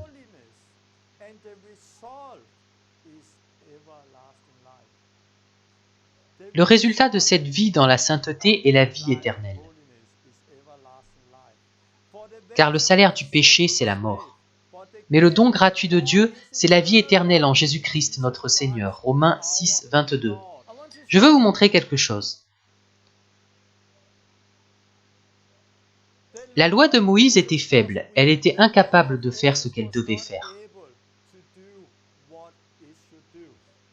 Parce que leur cœur était dur. Alors Dieu a créé une nouvelle et meilleure alliance. Et dans cette alliance, il a créé un nouveau cœur en nous. Il a écrit la loi, les 10 commandements. Non pas sur de la pierre pour les mettre dans un temple, mais dans nos cœurs. Et il les a mis dans notre corps vivant. Nous sommes le temple du Saint-Esprit. Nous pouvons maintenant être en communion avec Dieu. Et nous sommes donc libres de la culpabilité, de la honte et de la condamnation. La loi de Moïse ne pouvait pas le faire, donc Dieu est venu avec une chose meilleure. La loi en était incapable à cause de notre chair. Mais Dieu a envoyé son Fils Jésus-Christ. Et il a fait ce qu'il devait faire par le sang de la nouvelle alliance. Donc maintenant que l'exigence de la loi est entièrement satisfaite en nous,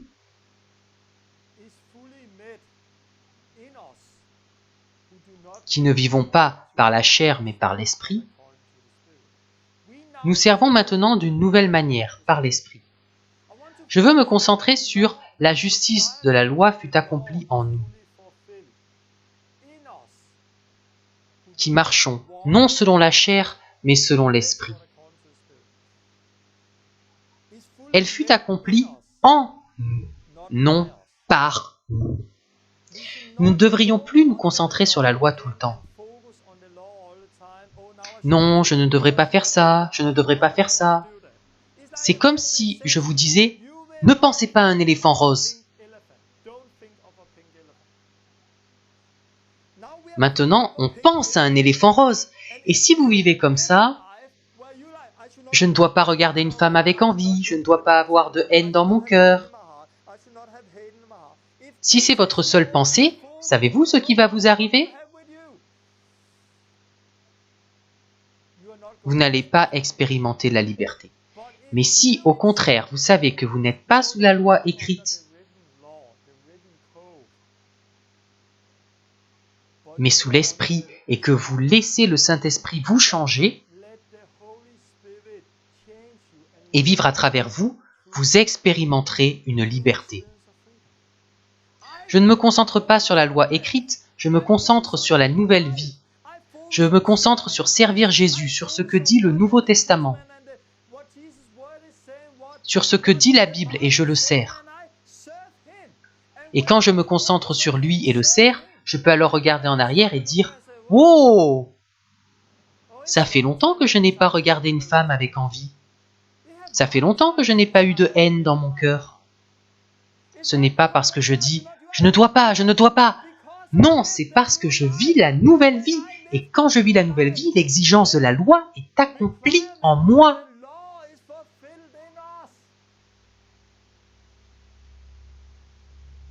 C'est vraiment important, et si je regarde l'Église aujourd'hui, beaucoup de gens dans les assemblées ne sont pas sauvés. Honnêtement, ils ne sont pas sauvés, ils vivent encore sous la loi dans l'ancienne alliance. Ils ne sont pas sauvés, ils ne sont pas baptisés dans l'eau et n'ont pas le Saint-Esprit. Ils n'ont pas la nouvelle vie qu'on lit dans la Bible. Et ces gens vont sentir de la culpabilité, de la honte et de la condamnation tout le temps. Peu importe ce que vous leur dites. Sortez prêcher l'Évangile, éloignez-vous de ces choses, ce sont des péchés. Peu importe ce qu'on dit. Ils pensent « Oh, je me sens condamné, je me sens condamné ». Et ils sentent toujours comme ça, peu importe ce qu'on leur dit de faire. Car tout ce que vous leur dites est comme une nouvelle loi pour eux. Mais si vous êtes une nouvelle créature, si vous êtes libre, vous pouvez lire la parole de Dieu et ne pas vous sentir condamné. Vous allez plutôt vous dire « Oh, j'ai besoin de travailler avec ça, j'ai besoin de le vivre ». Mais vous ne le faites pas dans la honte, mais dans la liberté. Et beaucoup de personnes n'en sont pas encore là dans l'Église. Parce qu'on a fait un compromis avec l'Évangile. On dit « Invite Jésus dans ton cœur et tu seras sauvé ». Il n'y a ni repentance, ni baptême dans l'eau, ni baptême dans le Saint-Esprit. Et donc les gens essaient de vivre par la lettre de la loi. Mais elle n'est pas écrite dans leur cœur. Et pour cette raison, ils ne seront pas capables de l'accomplir et ils vont tomber tout le temps. Il y a aussi des gens qui ont expérimenté la nouvelle alliance. Mais parce qu'ils sont dans une église où on parle tout le temps de l'ancienne alliance et de la loi, et où on se concentre toujours sur ce qu'on doit faire, ce qu'il faut éviter, ce qu'on n'est pas autorisé de faire, au lieu de parler du Saint-Esprit et de la nouvelle vie. Ils ont bien commencé, mais ils sont retournés sous la loi. Ils ont commencé par l'Esprit, mais ils marchent sous la loi. Et en marchant sous la loi, ils se sentent condamnés une fois de plus. Nous ne sommes pas sous la loi de la lettre écrite. Nous ne sommes pas sous la loi comme les Juifs l'étaient. Nous sommes dans la nouvelle alliance. La nouvelle vie par l'Esprit. Et on n'accomplit pas ces choses dont Jésus a parlé juste en disant « Je ne dois pas, je ne dois pas ». Non, vous les accomplissez en vivant avec Jésus. Et la différence entre l'ancienne et la nouvelle alliance est aussi que la nouvelle création, le baptême dans l'eau et le Saint-Esprit, tout cela, nous le recevons par la foi. Avant d'avoir obéi à un seul commandement de la loi de Dieu, c'est un don de Dieu. Et à partir de ce moment, nous sommes justes. Nous n'avons pas à travailler et faire beaucoup de choses pour devenir justes. Non, nous devenons justes, nous entrons dans la nouvelle alliance par la foi. En faisant ce qu'elle dit, se repentir, être baptisé, recevoir le Saint-Esprit par la foi. Nous avons la justice de Dieu dès le départ de notre nouvelle vie.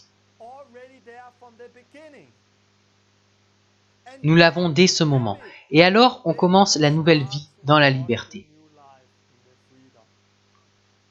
Et c'est aussi une différence entre l'ancienne et la nouvelle alliance. Ne sommes-nous donc plus sous la loi ? Nous ne sommes plus sous la loi de Moïse, c'est exact.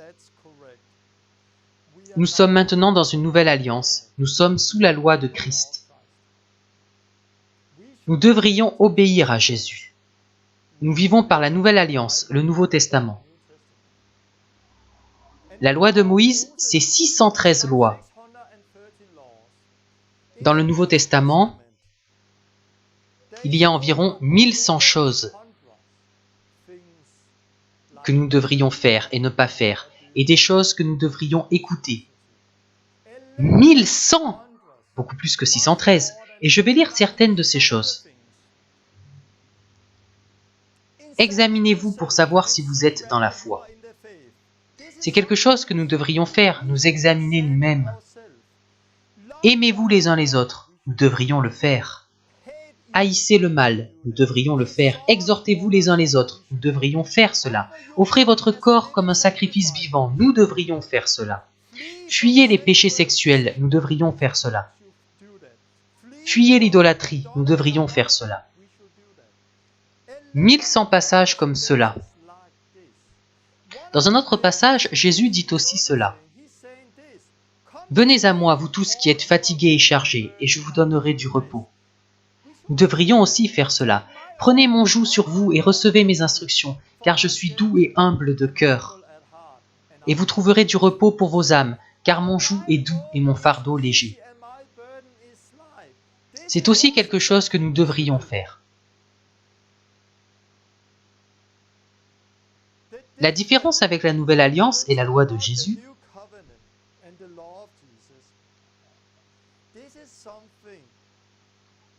on ne peut pas mémoriser 1100 commandements. Je dois faire ceci, je dois faire cela.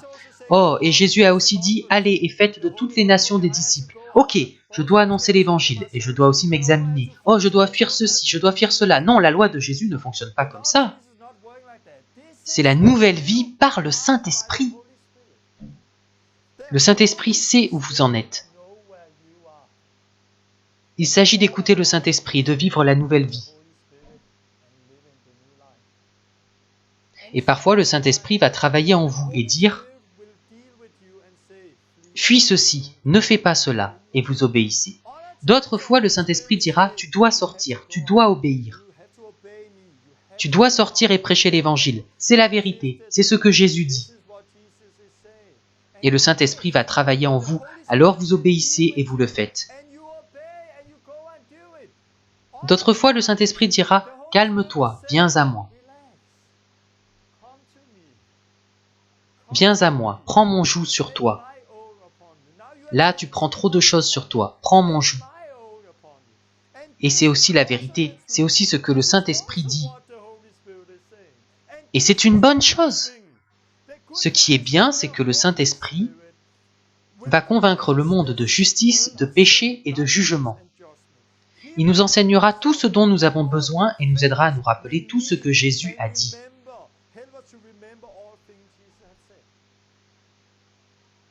Je ne sais pas où vous en êtes, mais on commence par la repentance, le baptême, le Saint-Esprit, la nouvelle vie. Alors nous sommes libres, pas de condamnation, nous sommes libres du péché, et le Saint-Esprit commence à travailler en nous.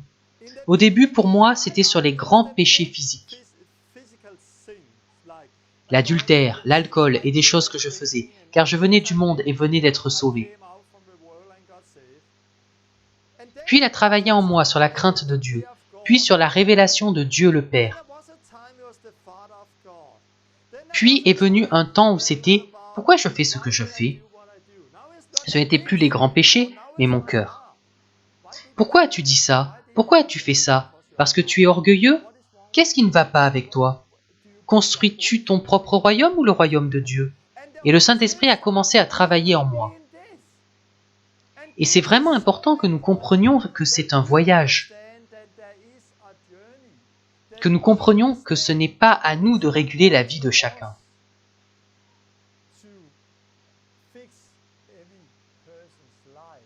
Mais au Saint-Esprit, par la nouvelle vie. Il y a quelques années, j'étais un mauvais leader, car je disais aux autres, « Tu ne dois pas faire ci et ça. » Et j'ai commencé à les remettre sous la loi, « Tu ne dois pas faire ci et ça. » Et ça n'aidait pas les gens de les mettre sous la loi tout le temps. Et c'est ce que font beaucoup d'églises. Non, à la place, nous devrions leur donner la nouvelle vie. La loi est bonne. Ce que Paul dit, c'est « Nous savons que la loi est bonne si nous l'utilisons correctement. » Si, hein. Donc la loi est bonne si nous l'utilisons correctement. Sachant bien que la loi n'est pas faite pour le juste, mais pour les méchants et les rebelles, etc. La loi n'est pas pour les gens justes, elle est pour les pécheurs. J'utilise la loi quand je partage l'évangile. J'utilise aussi ce que Jésus dit ici, pour que les gens comprennent leurs péchés. Parfois, je partage l'évangile avec des personnes qui se disent chrétiennes, car je vois d'après leur vie qu'elles ne sont pas sauvées. Elles ne vivent pas dans les nouveaux commandements, elles sont encore sous la loi et vivent dans le péché. Donc là aussi, j'utilise la loi. Mais quand les gens commencent leur nouvelle vie, nous ne devrions pas utiliser la loi tout le temps. Non, nous devrions les aider à marcher dans l'esprit. Et après avoir laissé le Saint-Esprit travailler leur vie, je les ai vus grandir à un point que je n'ai jamais vu auparavant. Car c'est le Saint-Esprit qui travaille en eux. Je suis passé par les étapes A, B, C, D, E. J'en suis peut-être à M maintenant. Certaines personnes en sont à P, d'autres à E. Chacun en est à un endroit différent dans son voyage. Mais le Saint-Esprit sait où ils en sont. Il sait quelle est la prochaine étape pour chacun. Donc nous ne devrions pas prendre les 1100 lois que Jésus apporte dans le Nouveau Testament. Nous devons seulement lire le Nouveau Testament. Prier, chercher Dieu et laisser le Saint-Esprit travailler en nous. Ne vous concentrez pas seulement sur la lettre. Ne vous concentrez pas sur la lettre de l'Ancien Testament. Vous êtes libre. Concentrez-vous sur le Nouveau Testament. Concentrez-vous sur l'Esprit. Je vais m'arrêter maintenant et j'espère vraiment que cet enseignement va vous aider et vous libérer. Que vous allez comprendre que vous n'êtes plus sous la loi. Maintenant, vous devriez vous concentrer sur l'Esprit. Nous servons d'une nouvelle manière, celle de l'Esprit. De bien des façons, c'est facile d'être chrétien. Écoutez seulement le Saint-Esprit. Lisez le Nouveau Testament, lisez l'ensemble de la Bible, bien sûr. Mais lisez le Nouveau Testament et laissez-le entrer dans votre vie. Qu'il fasse partie de votre identité. Et alors vous verrez comment le Saint-Esprit vous dit « Non, tu dois faire ceci, fuir cela ». Le Saint-Esprit travaille en nous. Il nous rappelle « Tu dois sortir et prêcher ». « Hé, du calme, prends mon joug sur toi, prends du temps avec moi ». Le Saint-Esprit nous guide. Et c'est en cela que nous vivons aujourd'hui. Nous ne vivons pas dans le code écrit, nous vivons par l'Esprit, la nouvelle vie. Ce que la loi ne pouvait faire, Jésus est venu et l'a fait dans la nouvelle alliance. En écrivant la loi dans nos cœurs, en nous donnant le nouvel esprit. Et je crois que ça va vous aider et vous libérer. Je vais prier et mon épouse va chanter. Dieu, merci pour cet enseignement. Je prie qu'il aide les gens et les libère pour vivre la nouvelle vie que tu as pour chacun. Merci car nous ne sommes pas sous la loi, mais sous la grâce, sous la vérité. Par la grâce, nous recevons tout, la nouvelle vie. Alors nous commençons à vivre dans la vérité. Et puis la vérité nous libère. Nous te remercions pour cela.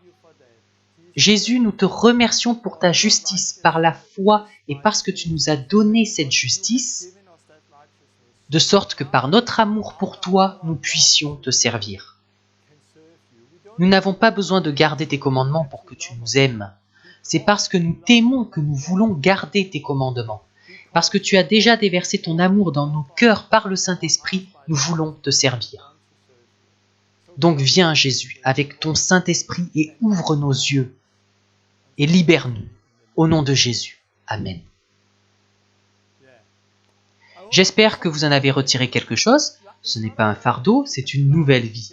Nous aimons Jésus, nous le suivons et nous voulons garder sa loi. Nous voulons le servir parce que nous l'aimons. Tout tourne autour de l'amour, autour de la nouvelle vie, l'esprit. La prochaine fois, je serai plus pratique. Dans les prochaines leçons, je veux vous aider à utiliser cela. Vous aider aussi à atteindre d'autres personnes avec ça. Donc à très bientôt et Dieu vous bénisse.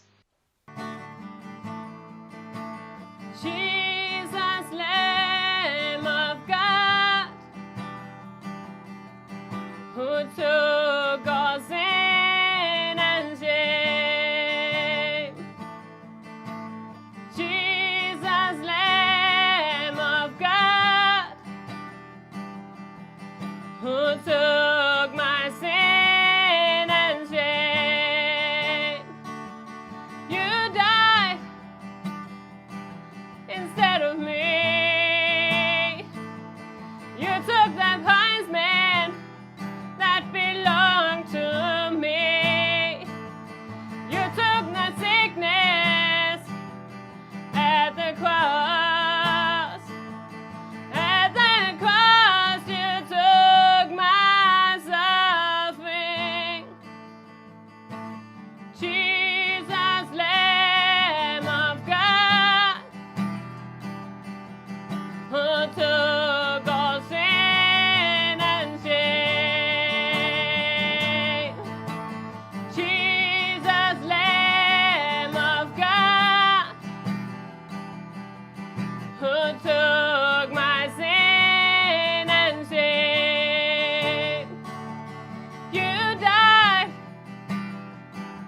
of me.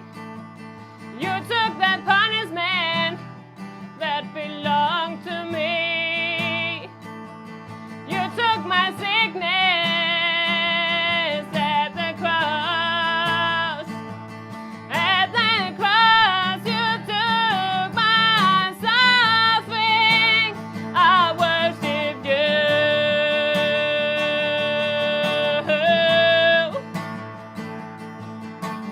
Jesus, you gained a final victory. Jesus, I worship you. The power of darkness you defeated forever.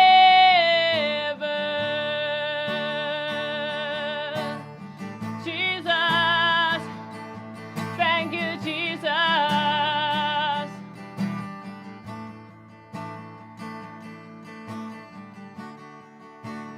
God is calling you today.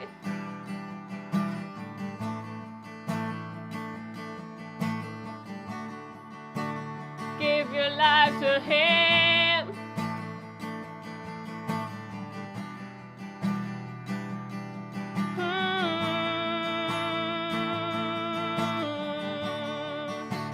And let Him cleanse you now and set you free.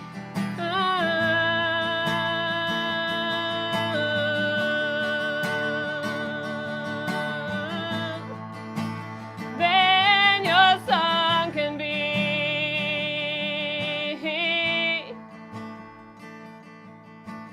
you died instead of me. You took the punishment that belonged to me. You took my sickness at the cross. At the cross you took my suffering. I worship you. Oh Jesus, Jesus, you gave a final victory. Jesus, I worship you. The power of darkness you defeated forever. Forever. Oh, thank you, Jesus. You died instead of me. Oh, thank you, Jesus. I thank you, Jesus. You took my punishment. Oh, you took my suffering, Jesus. I worship you. Oh, I worship you, Jesus. Thank you, Jesus, for the cross. Thank you, Jesus. Oh, thank you, Jesus. I worship you. You died instead of me. You died instead of me. I thank you, Jesus. I thank you, Jesus. Oh, thank you, Jesus, for the cross. Oh, thank you, Jesus. You died instead of me.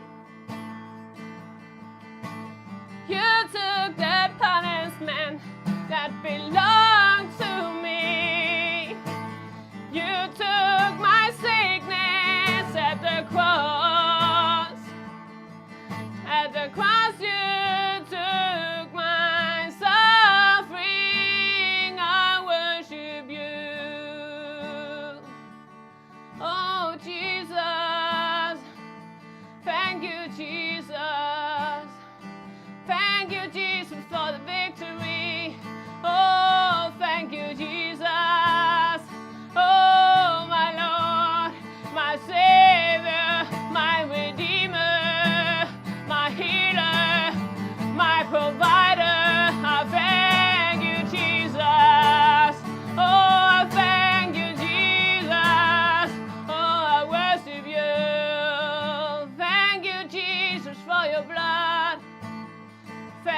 Jesus.